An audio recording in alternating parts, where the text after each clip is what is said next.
Assalamualaikum warahmatullahi wabarakatuh. Para subscriber Syadi Fabar Rahimahullah. Asyhadu an la ilaha illallah wahdahu la syarika lah wa asyhadu anna Muhammadan abduhu wa rasuluh. Amma ba'du. Segala puji syukur yang kita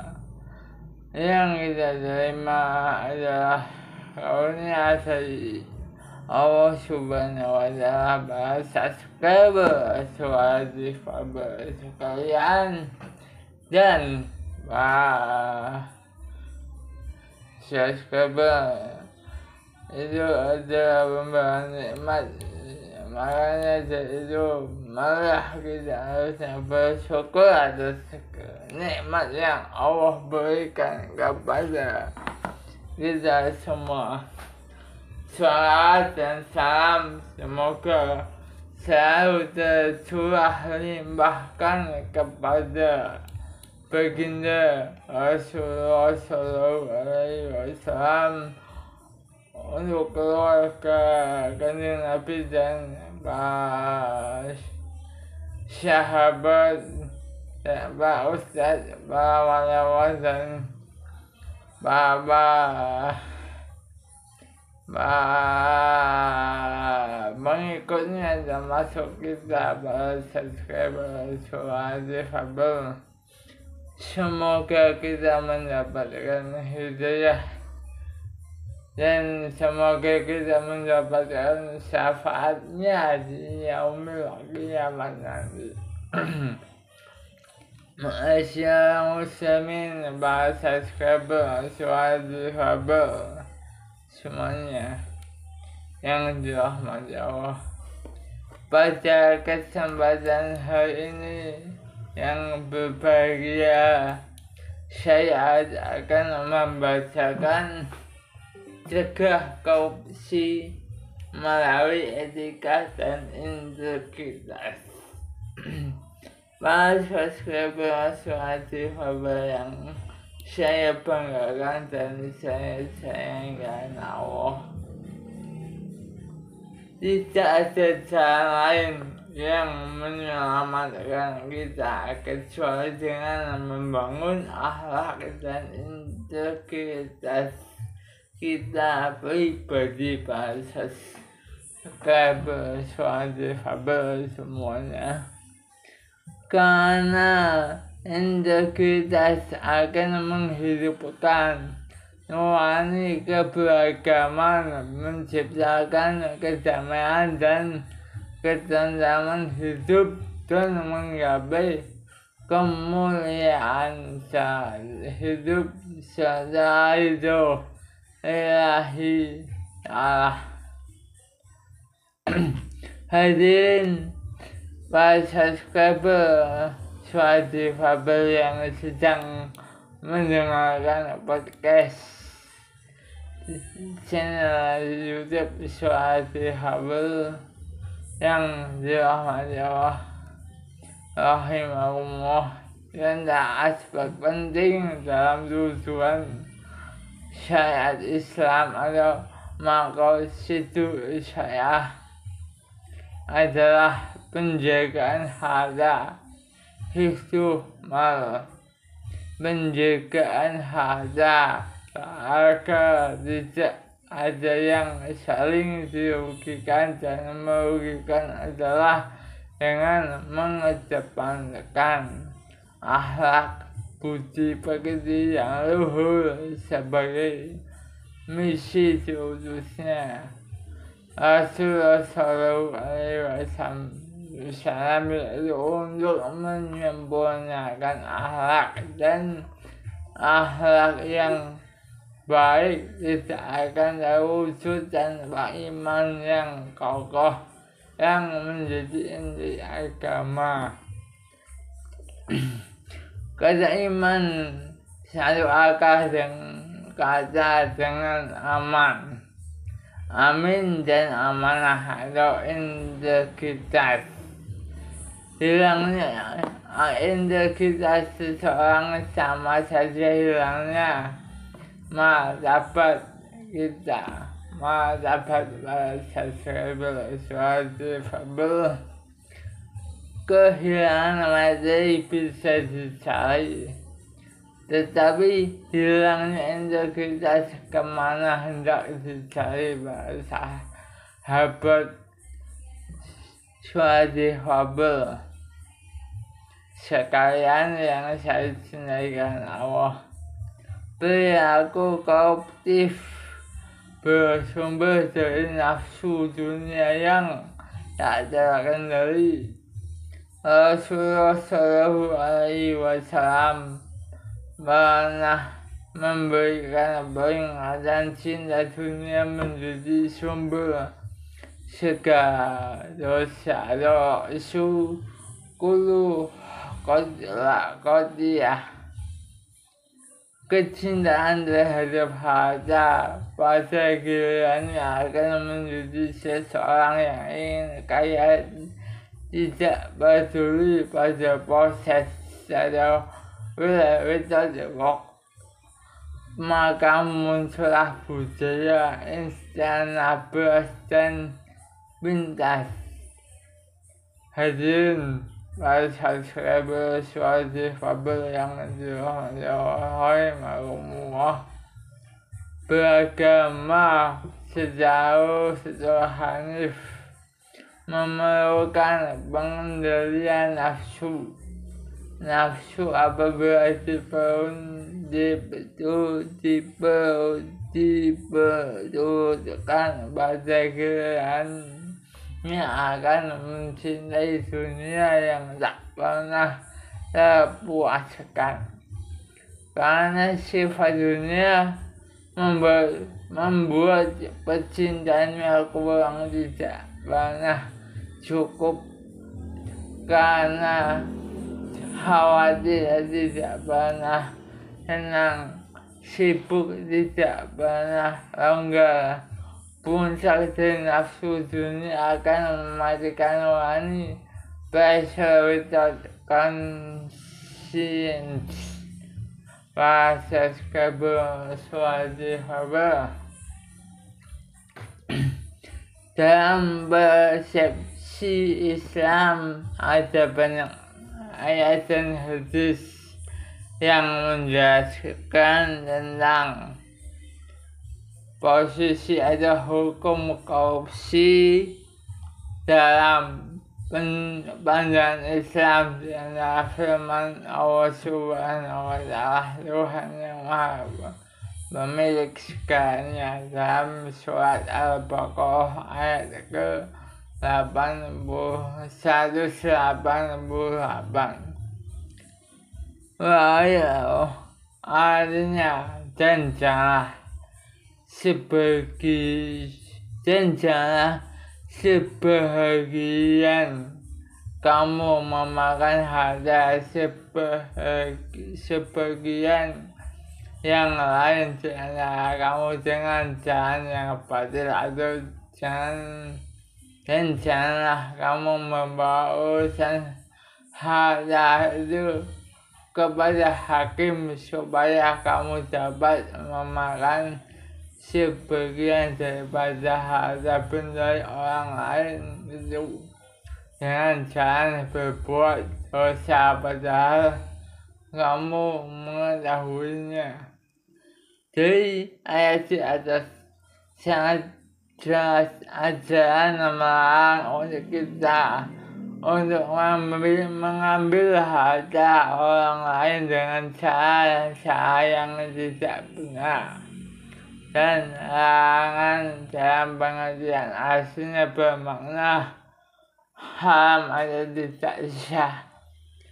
Dalam arti yang lebih berluas lagi, ketika seseorang yang melakukan tindakan korupsi, maka sesungguhnya ia telah melakukan dosa yang pastinya harus ia bertanggung jawabkan pada kehidupan di akhirat kelak. Para subscriber rahimakumullah, hati-hati melakukan perbuatan yang yang khususnya kaos ini hadirin subscriber suara difabel yang dirahmati Allah.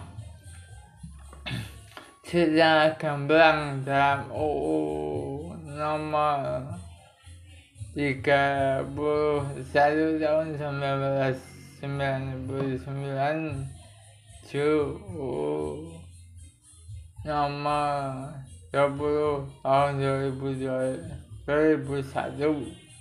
tindak pidana korupsi dijelaskan dalam 13 pasal jenis tindak pidana korupsi pada dasarnya dikelompokkan dalam 7 kelompok pidana korupsi dan tindak pidana lain yang berkaitan dengan tindak pidana korupsi. Subscriber suara difabel. Pertama, merugikan keuangan negara, suap menyuap. Ketiga, penggelapan dalam jabatan. Keempat, pemerasan. Kelima, perbuatan yang curang. Keenam, benturan kepentingan dalam pengadaan. Terakhir adalah gratifikasi. Maka sudah saatnya kita bersama-sama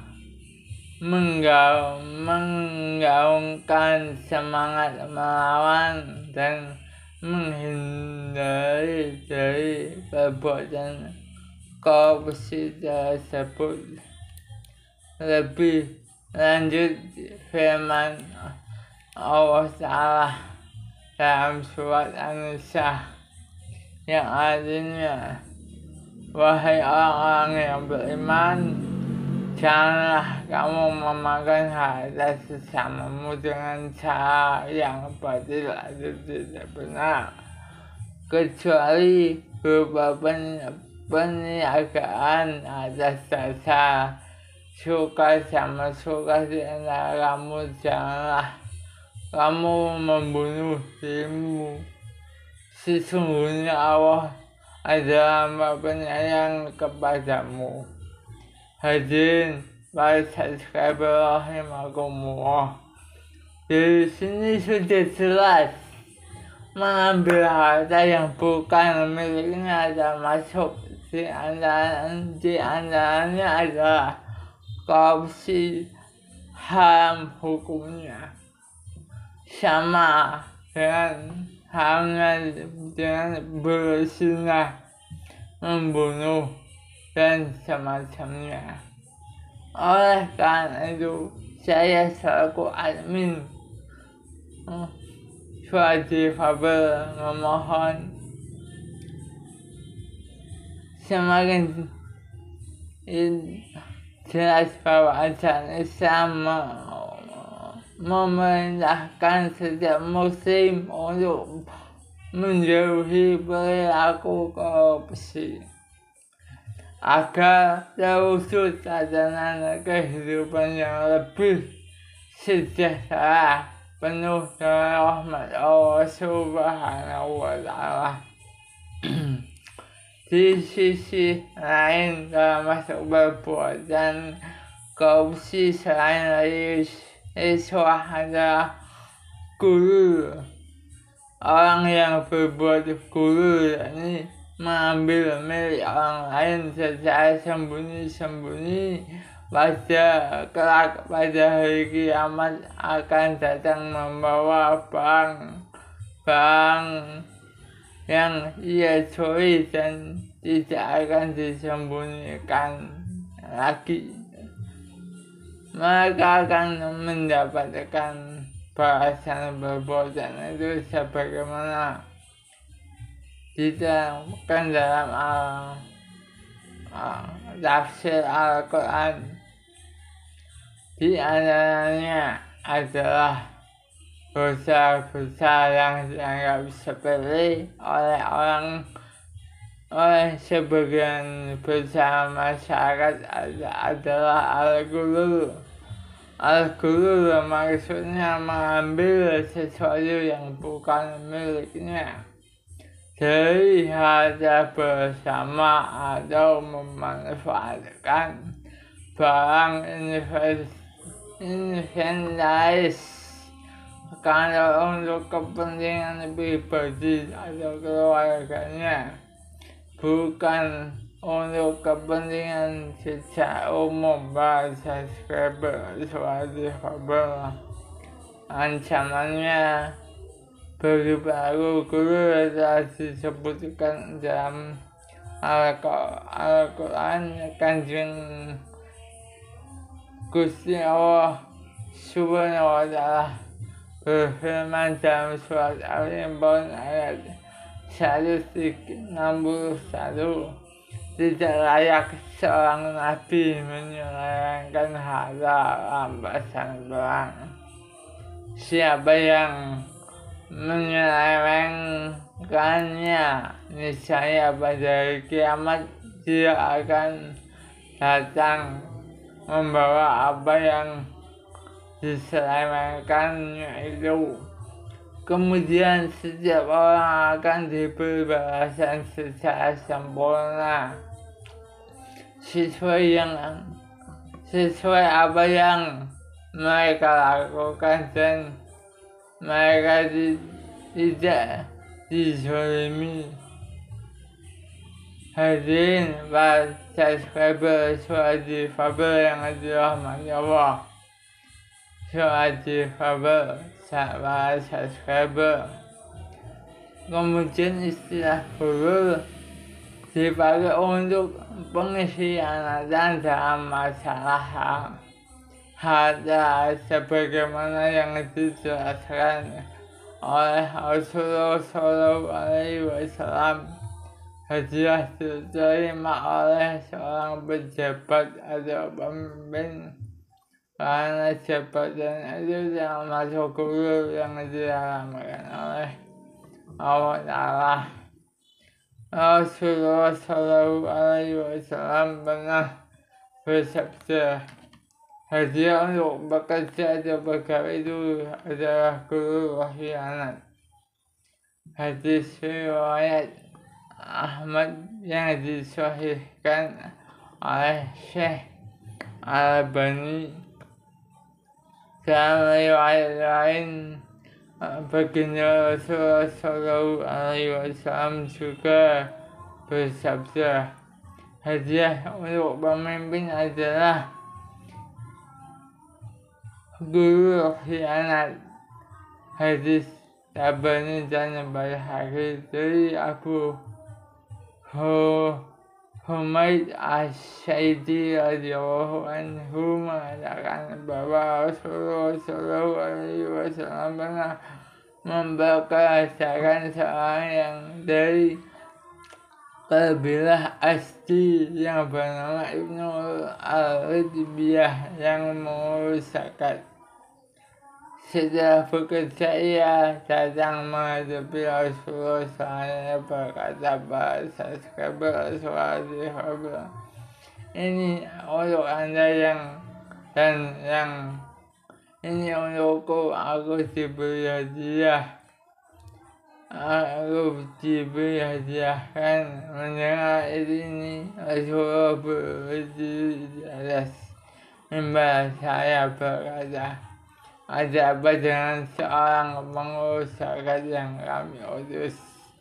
Lalu ia datang dengan mengatakan, ini untukmu dan ini hadiah untukku. Cobalah ia duduk saja di rumah ayah atau ibunya dan melihat apakah ia diberi hadiah ataukah tidak.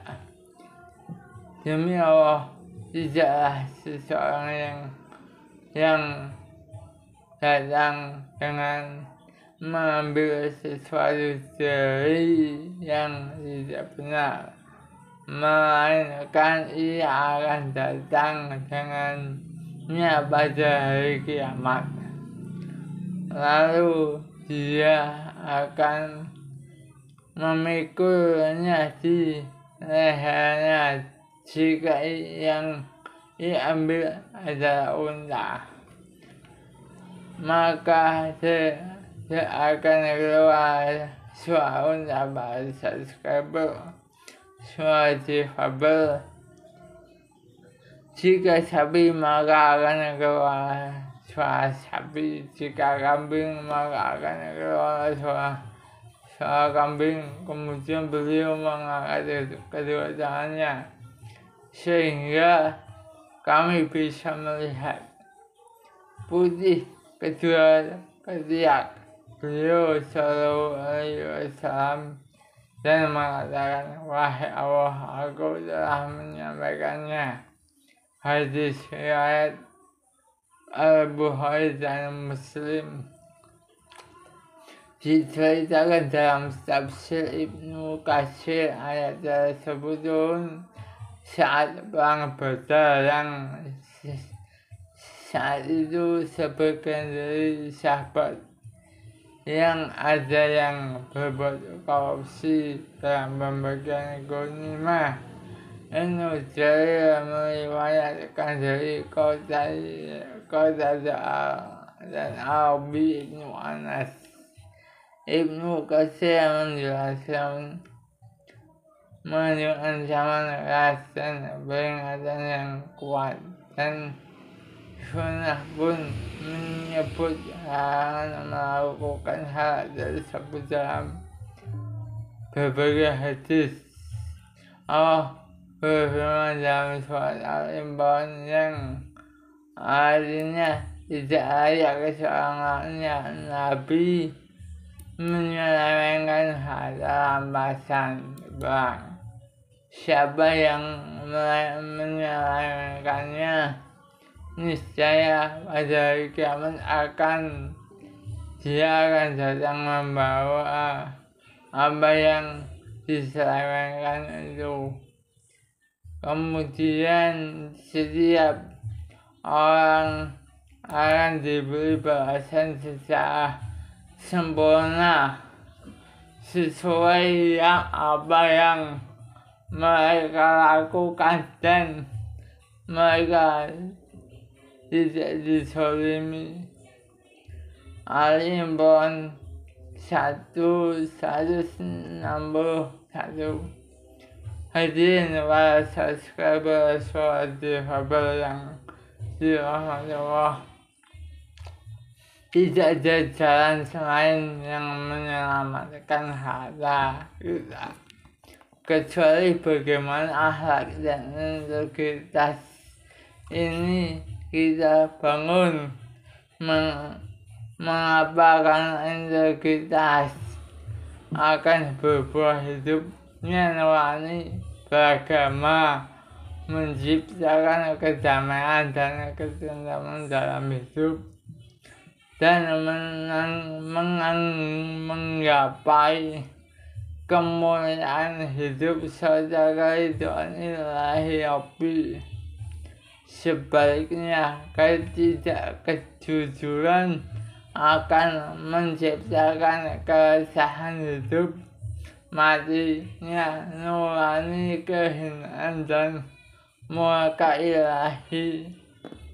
Mudah-mudahan diri dan keluarga para subscriber, khususnya suara difabel dan warga bangsa yang kita cintai pada umumnya, senantiasa jaga dari nafsu dunia yang mendistorsi integritas diri kita.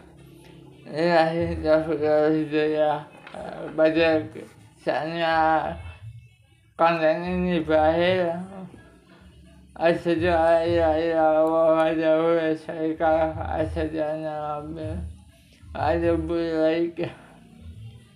Wabighfirli dunubi wabighfirli waliwalidayya wa allahumma kama rabbayani shaghira. ربنا آتنا في الدنيا حسنة وفي الآخرة حسنة وقنا عذاب النار. Dan tetap terus dukung channel Suatu Faber dengan cara like, comment, dan subscribe sebanyak-banyaknya. Akhir kata, wabillahi taufiq wal hidayah. Wassalamualaikum warahmatullahi wabarakatuh.